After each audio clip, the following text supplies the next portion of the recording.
do you ever find that gurus make it so confusing on actually how they scale their agency, or they just make it seem so easy so they can eventually buy your course? Well, what I wanted to show here today is exactly how I've been able to scale my agency, and also just to help people who are one or two steps maybe behind me in their journey as an agency owner. A little about me, my name's Johnny, and I actually own a gym agency where we've actually scaled to 4 and 5k months in just a short while. So I just wanted to show basically 3 things that new agency owners are potentially missing out on, which is costing them a lot of money in the short run and the long term as well. And the first thing really is not optimizing their time properly. A lot of people will think that I'm just going to have to do like 12-hour days in order to be successful, right? But that's just like working hard, but not effectively working smart. So what I've actually done in my agency is I found a way to automate as much as the nagging tasks that like really don't need to be done manually. So I've done as many as possible. For example, a lot of people think they need to cold call for like 5-6 hours a day to reach like 50 to 100 dials. Well, I just think that's a load of rubbish, because you can get lead softwares where you're not having to manually put in the phone numbers. For example, a lot of people just go onto Google Maps, type in the numbers there, and just go from dial to dial. Well, that's just ineffective for your time, because obviously like when you're dialing like that, like it's just going to take up so much time, right? Instead, what I actually did was, first of all, I had a dialer to call the leads up. So it would go from one lead to the next lead after 5 seconds. So if one dial didn't pick it up, it would go to the next lead. I also had lead scraping softwares. Like, obviously it's going to cost more, right? But people are just so scared to invest into their business to scale. Like what actual like business scaled without investing any money at all? If you're looking to like grow slowly, then obviously don't invest. But who wants to grow slowly, right? This is why you need to invest. And this could be in softwares, it could be investing in mentors, anything like that. But that's what's really going to take your agency to the next level in a short amount of time. And that's where you see these people who maybe they hadn't seen like much success, but then suddenly they just like break through. And that's because they're not working necessarily every single hour of the day. They might be, but they're also doing it whilst having like automations in place to allow them to effectively use their time and just have more leverage. A lot of people as well, like they're always stuck in the same position, never really learning. They make a mistake and then they repeat that mistake again and again and again, and they just go round in circles. Like Elon Musk said, fail fast but improve faster. So what this actually means is that you shouldn't be afraid to take risks. That's all part of business, especially when you're young doing a business like this. You shouldn't be afraid to take risks, because how are you ever going to know, right? And at the same time, people think, oh, once I get this offer in place, then, oh, I'm set. I can go on a beach in Bali, right? But that's really not the case. Like the top entrepreneurs, by no means I'm the top entrepreneur, but what I've seen with successful people is that they're constantly learning. Like, even like Alex Hormozy, for example, he has a mentor, right? And he's constantly learning. So a lot of people say, okay, you need to learn, but you also need to implement what you're learning. But I just wanted to go a step further and tell you the exact skills that you should be learning, especially as an agency owner. And like the priority for you should really be sales, right? Sales and marketing are great, but sales most importantly. So once you've like automated your agency, like I've said before, like automating silly tasks, this will allow you to free up more time to focus on learning new things. For example, if you're looking to improve your sales, you should be like dedicating around 2 hours a day just to learning sales.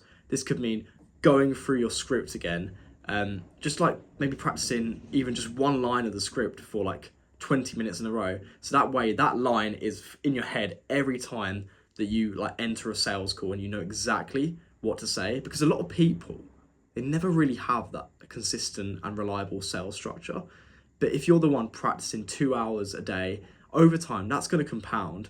And yeah, so for example, the things I'd probably practice is like practicing one part of the script at a time, so you don't actually need a script. You can just have the framework in place and you could just memorize it. Also practicing tonality, because it's quite important about how people perceive your words. And that's super helpful. As well as that, you could even start practicing cold call openers, how you actually pitch to people. And yeah, there's a lot more, as well as objection handling as well. Apart from that, the second most crucial skill as an agency owner is probably media buying and marketing, right? Because that's literally your service delivery, and it can also be how you can attract new clients in the future.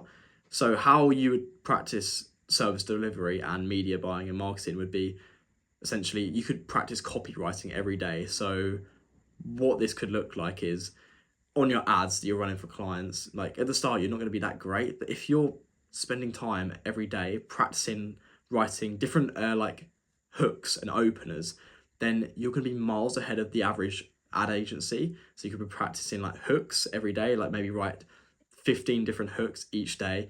Then the next day, you could start practicing how can I write an effective story that engages people, and then how can I actually add my offer into this to make it just sound really like irresistible, and then eventually a call to action, and you can just keep going through the task every day. Make sure you're on top of it, constantly improving, constantly learning more, and actually implementing your learnings effectively, right?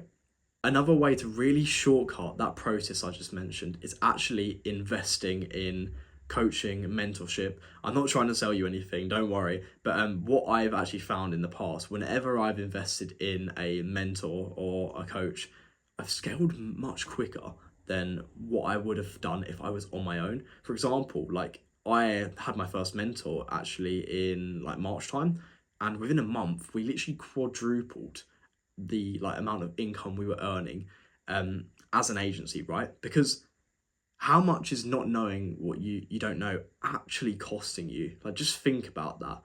And that's why you see people who invest in coaches scale much quicker than what they'd actually do on their own. Yeah, my final point is literally you need to optimize your funnel effectively. What I mean by this, you need to know like all your stats like inside out, and you need to be tracking them as well. So really there's not that much to really follow on like a sales funnel or an SMMA, like how to get new clients.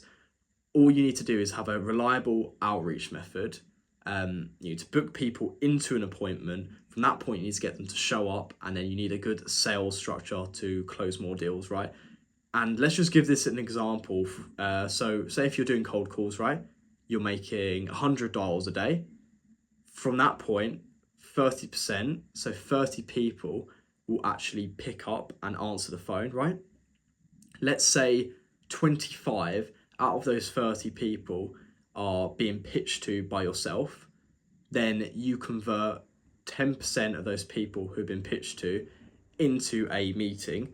So 10% of 25 is 2.5 meetings booked every day. Let's say you're doing 100 dials a day every 5 days. So you're calling Monday, Tuesday, Wednesday, Thursday, Friday. That's 500 dials, and then you're booking 2.5 times 5, which is 12.5 meetings from 500 dials right there.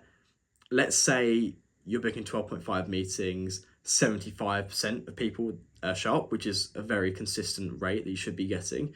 That's looks around about 9 people showing up to the sales call. From that point, we move on to the sales part of the funnel. Let's say you're converting 33% of people into a £1,000 a month offer. It could be a performance based, it could just be a retainer. Let's just say it's £1,000 a month, for example. That gives you 3 out of 9 people who have actually been sold to. So you made 500 cold calls right there, and you've actually got 3 clients paying you £1,000 a month. So that's £3,000 from 500 cold calls. And once you get consistent stats over a big enough sample, let's say you're recording like 500, maybe even 1,000 cold calls, and let's say you've sat around 50 odd meetings, you can start reverse engineering this process. So like we said, there was 500 cold calls and you've generated £3,000. Well, £3,000 divided by 500 is, let me have a look at this. £3,000 divided by 500 is actually £6 for every cold call you make. So that can, when you don't feel like doing it, that can literally be your motivation and be like, every time I dial, I literally make £6. That is the easiest job in the world. But more importantly, having this clarity will allow you to make the correct decisions, and also put in the right effort in the right areas to grow your agency. Because a lot of people will think, oh, I need to worry about service delivery. Oh, I need to worry about client results. You haven't got any clients, so you need to focus on what's ahead of you, which is just getting first of all, a really good appointment setting system, then getting a good sharp system, and then a good sales system. Once that's all like fully in place, then you can start focusing on the next thing, which would be client results, which I'm not saying isn't important, it's really important, but why would you focus 2 steps ahead when you haven't mastered the basics, right? So that's basically the 3 things that I've found so far that normally separate successful agency owners and ones who are barely making their, like, any money or like their first dollars. And that's exactly what I've tried to implement over the past couple of months, and it's allowed me to actually scale my gym agency like 2 to 4 or 5 grand a month consistently. So yeah, hope you enjoyed that. Like and subscribe for more content like this, and I'll see you in the next one.